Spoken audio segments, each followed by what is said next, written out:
미국의 워런 버핏이라고 하는 유명한 분이 계세요. 회장이라는 직함이 붙어 있는데 그분의 별명이 투자의 귀재입니다. 아마 이름을 들어보신 분들이 계실 거예요. 그 포브스라고 하는 잡지가 있는데 그 포브스라고 하는 잡지에서 올해 부자 순위를 매겼는데 이분이 세계 부자 4위예요. 그러니까 엄청난 부자인 거죠.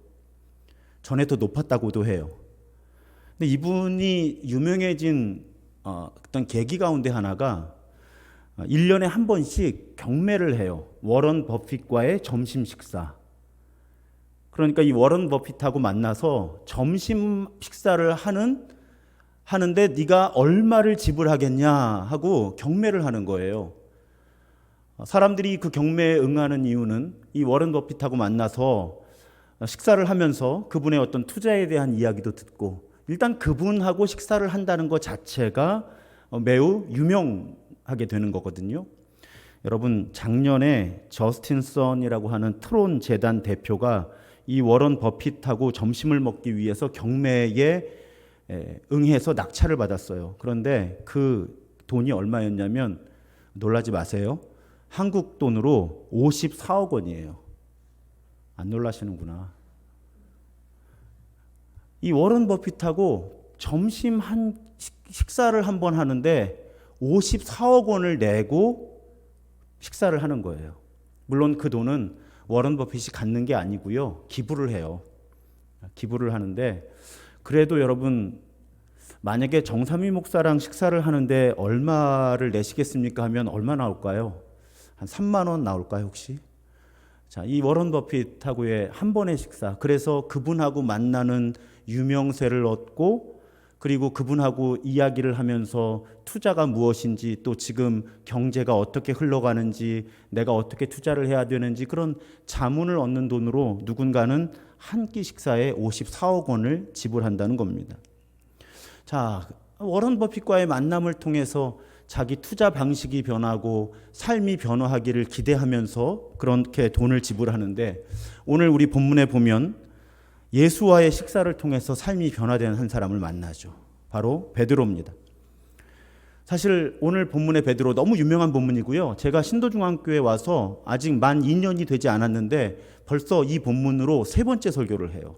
그러니까 제가 원래는 찬송가도 그렇고 성경 본문도 안배를 하는 편인데 이 본문은 특히 우리 수요예배에 치유와 회복을 구하는 이 수요예배 맥락에서는 매우 의미 있는 말씀이어서 오늘 벌써 세 번째 이 본문으로 말씀을 전합니다. 근데 이 본문에 보면 베드로는 실패자예요. 원래 베드로는 예수를 따라서 예수의 제자로 사도로 그렇게 살아갔잖아요. 그런데 지금 예수님이 부활하신 이후인데 베드로는 예수님과 함께 있질 않아요. 고향에 돌아와 있어요. 그리고 자기 생업인 고기 잡는 일로 돌아와 있는 거예요. 아마 주변 마을 사람들이 참 수근수근 많이 했겠죠. 저 베드로가 그 예수라는 사람 따라 나설 때 알아봤다. 참 걱정했는데 말렸는데 결국 몇 년 못 가서 저렇게 3년 동안 뭐 했냐 저 베드로. 아유, 예루살렘에서 안 잡혀 죽은 게 다행이지. 주변에서 그 수근수근거리는 소리가 아마 베드로의 마음을 가뜩이나 자기 자신도 힘든데 우리 그런 거 있잖아요. 넘어지면 내가 아픈 것도 아프지만 다른 사람도 쳐다보는 시선이 더 창피해서 더 힘들잖아요. 베드로가 아마 그랬을 거예요. 자기도 지금 지난 3년 동안 3년 이상이죠.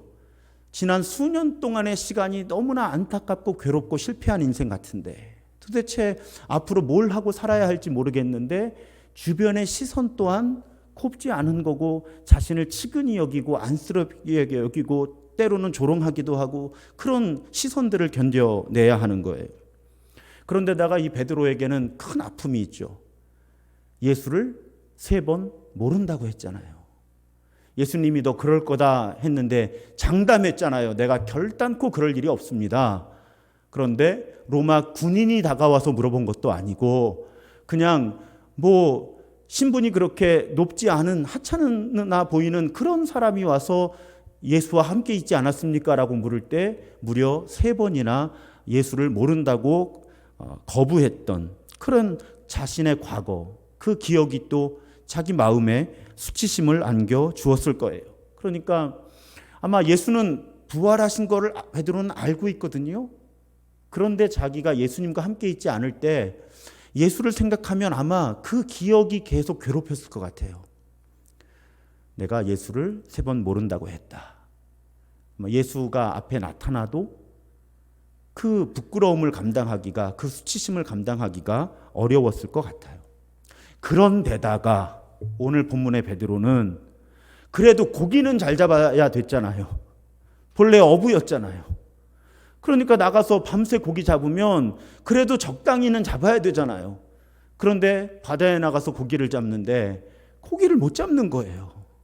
제가 베드로면요, 진짜 막 울고 싶었을 거예요. 누가 한 대 안 때려주나? 누가 좀 나 한 대 때려주지, 좀 울게. 어쩌면 이렇게 되는 일이 없어요. 큰 기대감을 가지고 예수 따라 나섰다가 그 스승 억울한 재판받고 십자가 지는데 그 예수 모른다고 3번 부인하고 십자가 앞에 제대로 가지도 못하고, 그리고 고향 와가지고 자기도 혼란스럽고 주변 사람들도 수군수군거리고 그 괴로움을 다 당하는데 고기도 안 잡혀. 그게 지금 이 베드로가 놓인 상황이라는 것입니다. 되는 일이 없어요. 여러분, 실패는 사람을 위축시켜요. 반복된 실패는 그냥 위축시키는 것이 아니라 우리를 열등감에 빠지게 해요. 그리고 그것이 심해지고 반복되면 결국 우리는 심각한 수치심으로 고통을 받게 됩니다. 입시가 그렇잖아요. 우리의 아이들이 입시가 잘 안 되면 그 결과 자체가 문제라기보다는 주변의 시선, 부모님의 기대를 만족시키지 못했다는 그런 자책감, 이런 것들이 수치심으로 다가오죠. 몇 년 동안 취업이 안 되면 또 거기서 오는 수치심, 사업이 잘 안 풀릴 때, 잘 나가던 사업이 혹은 무너질 때, 특히 지금 코로나 상황 때문에 생계 기반이 흔들릴 때 우리는 내 잘못이 아니라는 걸 머리로는 알지만 수치심에 빠지게 됩니다. 결혼의 문제도 그렇고요. 참 여러 가지 일들이, 특히 오늘날처럼 능력주의가 지배하고 있는 세상 속에서 우리는 실패로 인한 수치심으로 인해 고통받기가 쉽습니다. 그리고 그 수치심은 우리를 우울함과 무기력에 빠지게 하죠.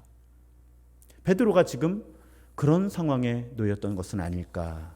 이 말씀을 묵상해 보면 그런 베드로의 심정을 좀 읽어내게 됩니다. 그런데 오늘 요한복음의 에필로그 맺은말이거든요. 사실은 요한복음이 바로 앞에 20장 마지막에서 거의 마무리를 져요. 그래서 어떤 학자들 가운데 한 그룹은 20장에서 본래 요한복음이 마무리가 되는데 그 뒤에 이 21장이 첨가된 것이다, 이렇게 해석하는 분들도 많이 계십니다. 그런데 오늘 이 에필로그, 이 맺은말, 요한복음의 맺은말에 보면 그런 베드로를 실패로 인한 수치심으로 우울해 있고 무기력해 있는 그런 베드로를 찾아오시는 예수를 소개하고 있는 거예요. 그리고요, 아마 베드로의 이 형편을 잘 알고 있는 사람이 그날 이 사건이 일어나는 곳에 있었거나 아니면 이 성경을 묵상하면서 깊이 있게 읽으면 오늘 이 사건은 예수님이 아주 치밀한 의도를 가지고 연출하신 장면이라는 걸 충분히 추측할 수 있어요. 오늘 본문에서 예수님이 베드로를, 물론 다른 제자들도 있었지만 베드로를 중점으로 오늘 살펴보면 예수님이 베드로를 찾아오신 타이밍, 그리고 베드로를 만나셨을 때 예수님이 준비하셨던 소품들, 그리고 베드로에게 건네신 말씀의 내용과 방식, 이런 모든 것들이 베드로를 치유하시고 회복시키시고 새로운 삶의 길을 열어주시려는 예수님의 아주 세심한 의도가 담겨있는, 연출된 장면이라고 하는 것입니다. 제가 이번 수치심의 시리즈를 말씀을 전하면서 에드워드 웰치라는 분의 책을 참조하고 있다고 말씀을 드렸죠. 그분의 책을 이렇게 읽다 보니까 정말 제가 지금까지 생각해보지 못했던 그런 요소들을 발견할 수 있어요. 자, 타이밍 보죠. 예수님이 다른 때 다른 타이밍에 베드로를 찾아오실 수도 있었는데 굳이 고기를 잡고 있는 베드로를 찾아오셨어요. 왜 그러셨을까요? 베드로가 예수를 처음 만났을 때 베드로가 고기를 잡고 있었어요. 그런 베드로를 예수께서는 내가 너를 사람을 낚는 어부가 되게 하겠다 하고 부르셨어요. 그러니까 고기를 잡는 그 타이밍은 베드로가 예수를 처음 만났고 자기의 부르심을 처음 들었던 그 순간이에요. 마태복음과 마가복음에서 동일하게 묘사하고 있어요. 심지어 누가복음 5장에 보면요, 오늘 베드로와 제자들의 경험이 있잖아요. 고기를 밤새 잡았는데 한 마리도 못 잡았는데 예수님이 저기다 금을 내려, 깊은 곳에 금을 내려 하니까 고기를 많이 잡았어요. 누가복음 5장에서는 이 사건이 베드로가 예수를 처음 만나는 장면에서 일어난 사건으로 묘사하고 있어요. 그러니까 그 구조를 보면 그 누가복음 5장과 오늘 요한복음 21장을 독립된 사건으로 보면 베드로는 지금 처음 예수님을 만났을 때와 똑같은 경험을 하고 있는 거예요. 그리고 저 물가에서 어떻게 하면 고기를 잡을 수 있는지 일러준 저 사람이 예수다라는 걸 깨닫는 거예요. 예수님이 그 타이밍에 찾아오신 거죠. 베드로는 지금 예수를 처음 만난 그 순간을 생각하는 거예요. 사람을 낚는, 사람을 취하는 소명으로 부르심을 받는 장면을 떠올릴 수밖에 없었다는 거죠. 그 예수를 처음 만나서 내가 삶의 방향을 바꾸기로 이제부터 어떤 삶을 살아가겠다 새롭게 결심했던 그 순간을 저 사람이 예수야 하고 주변 사람들이 일러주는 순간에 깨달았을 거라는 거예요. 예수님은 동일한 장면을 연출해 주신 거예요. 자, 베드로는 말씀을 제가 묵상해 보면 혼란 가운데는 있었지만 예수에 대한 사랑이 결코 식지 않았던 것 같아요.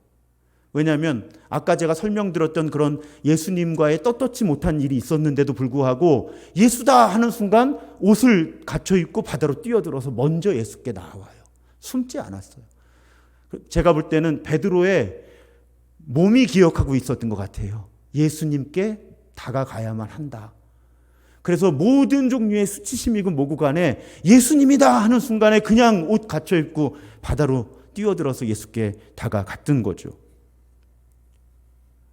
그런데 베드로가 육지로 올라왔을 때 베드로를 기다리고 있던 것이 무엇이었죠?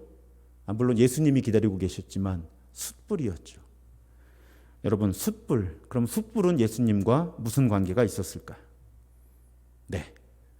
요한복음 18장에 보면 베드로는 불 쬐고 있다가 예수를 모른다고 해요. 여기서는 후각이에요. 냄새.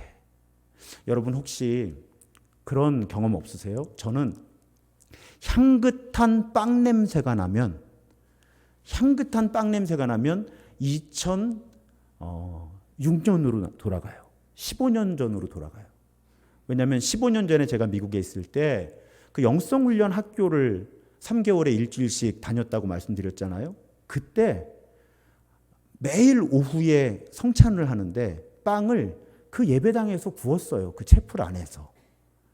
그래서 성찬을 준비하기 위해서 그 로비에서 기다리는데 그 냄새가, 그 빵의 향기가, 그리고 성찬을 위해서 그 예배당 안으로 들어가면 그 빵의 향기가 너무 저에게 은혜의 향기로 남아있는 거예요. 그 성찬을 받을 때 제가 경험했던 은혜. 그래서 저는 지금도 향긋한 빵 냄새, 방금 굽는 빵 냄새가 나면 15년 전에 미국 저 시골 알래바마주의 산골, 휴대전화도 안 터지는 그 산골짜기에 있는 작은 리트리트 센터, 그 우리식으로 하면 수양관, 거기로 제가 이렇게 시간과 공간을 초월해서 돌아가는 것 같아요. 아마 베드로가 지금 순간적으로 그 경험을 했을지 몰라요. 그 연기 냄새. 자, 보세요. 눈앞에는 예수가 보이죠? 코로는 연기 냄새가 나는 거예요. 바로 자신이 예수를 3번 모른다고 했던 그 장면을 떠올릴 수밖에 없었다는 거죠. 근데 제가 그 부분은 그전에도 알고 있었어요. 저도 책에서도 읽었고 묵상했었어요. 그런데 오늘 설교를 준비하면서 새롭게 깨닫게 된 게 있어요. 저는 사실은 그냥 예수님이 숯불을 피워놓고 그 냄새를 통해 베드로가 예수를 3번 부인했던 그 기억을 떠올리게 하신다까지만 생각했었어요. 그런데 오늘 설교를 준비하면서 공부해 보니까 예수님은 베드로가 그 기억을 되살리게 하시는 것이 최종적인 목적이 아니었다는 거예요. 예수님의 의도는 베드로가 이 연기 냄새를 맡을 때의 기억을 새롭게 해주시기 원하셨다는 거예요. 덮어 씌워주기 원하셨다는 거예요. 그러니까 오늘 사건 이전의 베드로는 불이 타는 냄새를 맡으면 자기가 예수를 부인한 장면을 떠올렸을 거라는 거예요. 본능적으로. 그런데 오늘 이 예수와의 만남을 지나고 나면 이제 베드로는 연기 냄새가 나도 자기가 예수님을 부인했다는 기억을 하는 것이 아니라 자신을 찾아오셔서 다시 만나주신 예수님을 기억하게 된다는 거예요. 아마 처음에는 기억이 섞여 있겠죠. 처음에는 자기가 연기 냄새를 맡으면 예수님을 부인했던 그 밤이 떠오르겠지만 점점 시간이 흐를수록 예수님을 부인했던 기억은 희미해지고 예수님이 실패와 수치와 우울함과 무기력에 가득 차 있던 자신을 다시 찾아오신 그 순간을 기억하게 될 것이다. 그것이 예수님의 의도였다는 거예요. 그러니까 예수님이 베드로를 치유해 주시기 위해 오신 것이 맞죠. 그리고요, 여러분, 그 숯불 위에는 뭐가 올려져 있었죠? 자, 물고기와 떡. 뭐 생각나는 거 없으세요? 물고기와 떡. 성경에 물고기하고 떡이 한 장면에 나오는 건 이 장면하고 딱 한 장면밖에 없어요. 어디일까요? 오병이어. 오병이어의 장면하고 이 장면이 물고기하고 떡이 한 장면에 들어가 있는 장면이에요. 자, 예수님이 왜 이런 연출을 하실까요? 물론 아침 먹이시려고 했죠. 그렇지만 굳이 성경이 떡과 물고기가 있었다라고 기록하고 있는 것은 굳이 그것이 예수님의 의도였기 때문이에요. 오병이어를 다시 기억하게 하시는. 여러분, 오병이어는 그 떡과 물고기로 예수님이 5,000명 이상을 먹이신 거잖아요. 남자만 5,000명이니까 어른 남자만. 분명히 예수님께서 대중들에게 보이신 가장 의미 있는 기적이었거든요. 예수님이 누구신가에 대해서. 사실 요한복음의 맥락에서는 예수님이 내가 생명의 떡이라고 말씀하셨기 때문에 훨씬 더 여기서 많은 말씀을 나눌 수 있어요. 그렇지만 오늘 설교를 위해서는 단순하게 오병이어의 사건은 예수가 누구시고 이 땅에 왜 오셨는지를 가장 직접적으로 사람들에게 각인시킨 사건이었어요. 예수님은 지금 베드로와 제자들에게 그 기억을 일깨워 주시는 거예요. 예수가 누구신지. 왜? 제자들이 기억하는 예수. 어떤 제자는 부활하신 예수님을 만났고 어떤 제자는 못 만났어요. 예수님이 누구신지에 대한 기억을 다시 회복해야 돼요. 가장 좋은 장면은 떡과 물고기. 그것을 예수님이 나눠주시잖아요. 저는 여기서 다른 한 장면을 더 떠올려요. 어떤 장면? 최후의 만찬. 우리에게는 성찬. 그래서 예수님은 지금 숯불 위에 올려놓은 떡과 물고기 그리고 그것을 나눠주시는 이 소품과 동작으로 베드로와 제자들에게 예수님이 누구시고 왜 이 땅에 오셨고 어떤 일을 하셨는지를 너무나 분명하게 각인시켜 주시는 거예요. 말씀 한마디 없이. 말씀 한마디 없이. 그리고 식사한 다음에 베드로에게 질문하시죠. 네가 나를 사랑하느냐? 몇 번이요? 3번. 자, 여러분 설교 많이 들어보셨죠? 왜 3번이었을까요? 왜? 베드로가 예수를 3번 모른다고 해서. 저도 거기까지만 생각했어요. 그런데 오늘 설교를 준비하면서 조금 더 공부해 보니까 이제 이 3번의 질문이 베드로의 어떤 기억과 연관되는지도 우리가 분명히 알 수 있지만 베드로가 예수를 3번 모른다고 했던 그 말의 경험을 예수를 3번 사랑한다고 고백하는 것으로 대치시켜 버리시는 거죠. 베드로의 마음에 가장 큰 수치심을 안겨주었던 예수님을 3번 모른다고 했던 그 기억을 이제 예수님을 사랑한다고 3번 고백하면서 이 수치심을 넘어서게 하셨다는 거예요. 그것을 베드로가 그 자리에서 깨달았는지 깨닫지 못했는지는 알 수 없어요. 성경이 거기까지 기록하고 있진 않아요. 하지만 우리가 오늘 예수님이 나타나신 타이밍, 준비하신 소품들, 동작들, 말의 내용과 말의 횟수까지를 종합해서 예수님의 의도를 살펴보면 네가 나를 사랑하느냐 3번 묻고 그 고백을 들으신 것은 베드로가 과거에 예수를 모른다고 했던 그 3번의 아프고 슬프고 수치스러운 기억을 극복하고 넘어서서 치유와 회복을 경험해서 예수를 따라 새로운 삶을 살아가기를 기대하셨다는 것입니다. 그리고 나서 비로소 예수님 뭐라고 하세요? 내 양을 먹이라. 성경에 보면 우리 하나님이 얼마나 친절하신지 몰라요. 엘리야가 로뎀나무 아래에서, 제가 수요 예배 때 자주 사용하는 본문이잖아요. 엘리야가 로뎀나무 아래에서 저 죽여주세요 탈진할 때 하나님이 이놈의 자식 하지 않으셨다고 말씀드렸잖아요. 똑바로 살아 이러지 않으셨다는 거. 너가 이러면 안 되지 이렇게 하지 않으셨잖아요. 충분히 자고 먹고 쉬게 하시고, 기력을 회복하니까 사람이 우울증을 회복하려면 운동을 해야 되거든요.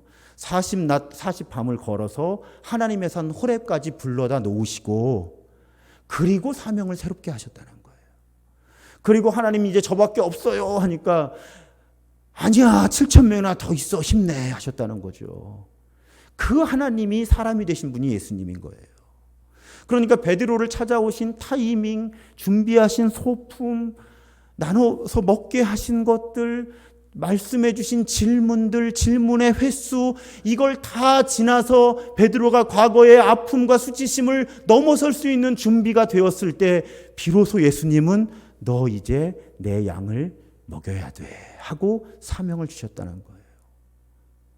제가 설교하면서 매우 많이 노력하는 것 중에 하나가 우리 하나님이 어떤 분이신지를 설명해 드리는 거예요. 왜? 많은 성도들이 우리 하나님이 어떤 분이신지를 너무 오해하거든요. 제가 지금 구약의 대표적인 장면, 그렇게 큰 기적을 행했던 엘리야가 로뎀나무 아래에서 하나님 저 죽여주세요 할 때도 친절하게 그 엘리야가 쉬면서 먹으면서 기력을 회복할 걸 다 도와주고, 그리고 하나님의 산에 불러서 사명을 새롭게 주시는데 저밖에 없어요 할 때 7,000명이나 더 있으니까 힘내자 하셨던 그 하나님, 오늘도 예수를 3번이나 부인하고 사명을 떠나서 실패한 자로 고향으로 돌아가서 그냥 물고기를 잡고 있던 그 베드로를 찾아오셔서 타이밍부터 소품부터 하나하나 오감을 다 생각하셔서 베드로로 하여금 자신의 모든 과거의 실패로 인한 수치심을 넘어서게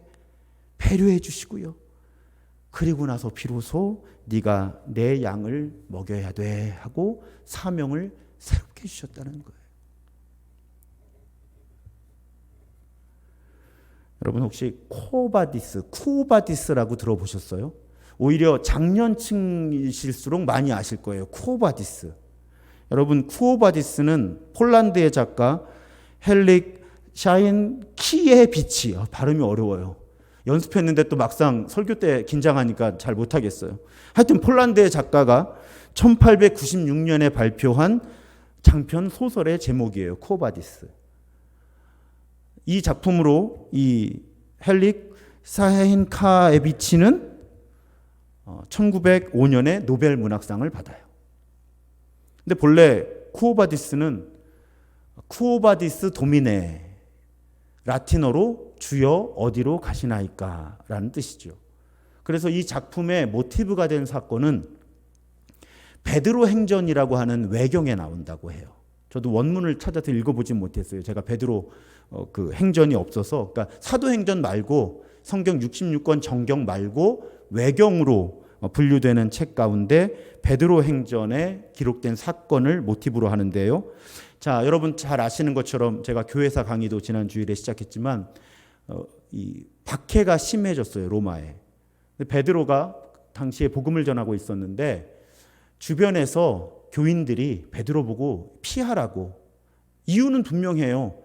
뭐 비겁하게 피하라는 게 아니라 사도가 살아남아야 능력 있게 복음을 더 전할 거 아니냐. 여러분, 이 당시는 성경도 제대로 정경화되지 않았던 때잖아요. 가장 중요한 선교와 전도의 방법이 사도들의 증언이었거든요. 내가 직접 예수를 봤다는데 그거밖에는 아주 강력한 전도와 선교의 도구가 없었던 거예요. 그러니까 교인들이 베드로 보고 지금 후위를 도모해야 하니 일단 피합시다. 그래서 베드로가 로마를 떠나서 피난을 가게 된 거죠. 그때 예수를 만나요. 예수를 만나는데 아마 이 시점이 예수가 부활 승천하고 36년쯤 후라고 해요. 그런데 당황스럽잖아요. 그래서 베드로가 예수께 묻죠. 주여 어디로 가시나이까? 그 말이 라틴어로 쿠오바디스 도미네예요. 주여 어디로 가시나이까? 그때 예수님께서 뭐라고 말씀하시는가 하면 십자가에 다시 못 박히러 로마로 간다. 이렇게 말씀하시는 거예요. 십자가에 다시 못 박히러 로마로 간다. 그 말씀에 베드로가 회개하는 거예요. 다시 삶의 방향을, 걸음의 방향을 돌이키는 거죠. 예수님, 그 예수님의 마음이 다시 회복된 거예요. 물론 분명히 명확한 이유가 있었죠. 본인이 로마를 떠나는. 그런데 그 쿠오바디스 도미네 질문하고 다시 십자가에 못 박히러 로마로 간다. 예수님 말씀하실 때 내가 걸어야 될 사명의 길은 지금 후위를 도모하기 위해 내가 복음을 계속 전하기 위해서 로마를 떠나는 것이 아니라 로마로 들어가서 끝까지 복음을 전하는 사명을 감당하는 것이구나. 베드로가 그렇게 고백하고 다시 로마로 들어가고요. 여러분 많이 들어보셨을 거예요. 그래서 순교를 하는데 베드로가 자신을 처형하는 사람들에게 부탁했다 그러죠. 내가 십자가에 똑바로 못 박혀서 죽을 자격이 없으니까 나를 거꾸로 십자가에 못 박아 주십시오. 그래서 베드로는 순교할 때 십자가에 거꾸로 못이 박혀서 그렇게 순교했다라는 그런 전승이 전해져 내려옵니다. 여러분, 워런 버핏하고 식사 한번 해서 투자에 새로운 길을 찾으려고 하는 사람도 있지만 오늘 베드로는 예수님과의 만남을 통해서 하나님 나라 복음을 위해 또 예수를 따라 십자가의 삶을 살아가기로 새롭게 결심했고요. 끝까지 그런 순교적인 삶과 죽음의 길을 걸을 수 있었다는 것입니다. 사랑하는 여러분, 이 베드로의 예수님이 우리 예수님이세요. 이 베드로가 만났던 예수님이, 베드로를 찾아오셨던 예수님이 우리의 예수님이십니다. 그래서 우리 예수님은요, 우리가 실패로 인해서 좌절하고 수치심과 마음의 상처와 아픔으로 주눅들어 있을 때 우리를 밥 먹자고 불러내시는 분이 예수님이세요. 밥상 차려놓고 우리를 초대해 주시는 분이 우리 예수님이십니다. 여러분, 예수님 3번 모른다고 하고 예수님 십자가에 달리실 때 먼발치에 있었던 베드로를 예수님이 밥상 차려놓고 부르셨다면, 그리고 그의 수치심과 모든 과거의 아픈 기억을 치유하시고 새로운 사명을 허락하셨다면요, 그런 베드로가 초대를 받았다면 우리도 초대받지 않겠습니까? 워런 버핏처럼 돈을 기부하고 만나자고 하지 않으세요. 우리 예수님은 늘 밥상 차려놓고 우리를 기다려주시는 그런 분이세요. 매일 분주한 일상 속에서도 우리가 잠시 시간과 공간을 구별해서 예수님을 찾으면요, 예수의 이름을 부르면요, 예수님께 우리의 의식을 집중하면요, 바로 그곳이 예수님이 밥상을 차려놓으시고 우리와 밥 먹기 원하시는 그 자리가 됩니다. 여러분, 이게 여기가 중요해요. 여기서부터 더 잘 들으셔야 돼요. 목사님이 예수님이 밥상 차려놓고 기다리신데 어디서, 이게 이제 중요한 거죠.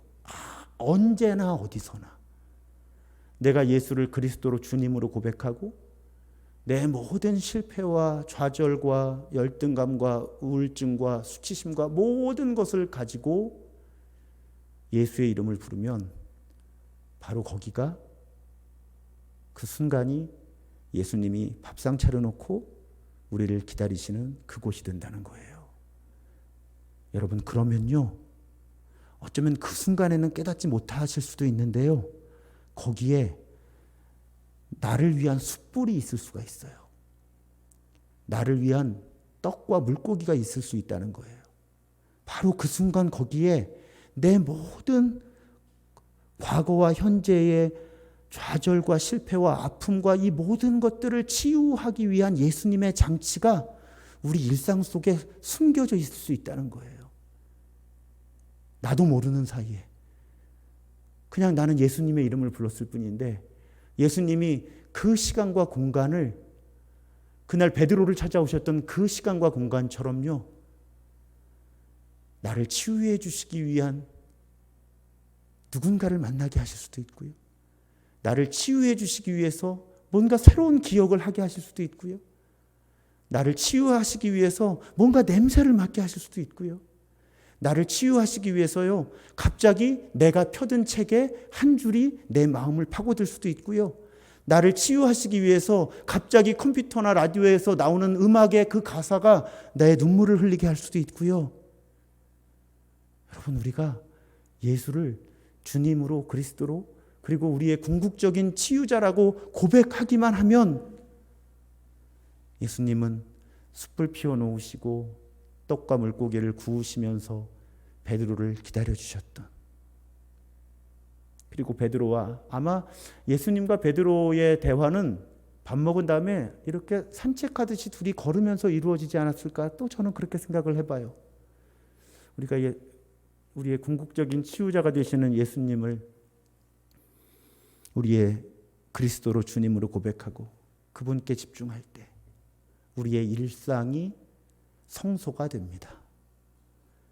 그리고 밥상을 차리시고 우리를 치유하시고 회복시키신 예수님과 새로운 만남의 장소가 된다는 것입니다. 그 만남이 우리를 치유합니다. 그 만남이 우리를 회복시키죠. 아주 멋있는 글을 하나 봤어요. 수치에서 수용으로, 수용에서 사명으로. 오늘 베드로의 경험입니다. 수치심으로 가득해 있었는데 수용했다. 무슨 말인지 아시죠? 받아들여진 거예요. 받아들여진 것만 해도, 예수님께 받아들여진 것만 해도 감사한데 사명까지 주시더라는 거예요. 예수의 초대에 응하는 사람들은 수치에서 수용을 경험하고요, 수용에서 사명을 경험하게 됩니다. 밥상 차려놓으시고 우리를 부르시는 그 예수님, 그 예수님의 초대에 응함으로 수치에서 수용으로, 또 수용에서 사명으로의 치유와 회복을 경험하는 우리 모두가 되기를 주님의 이름으로 축원합니다.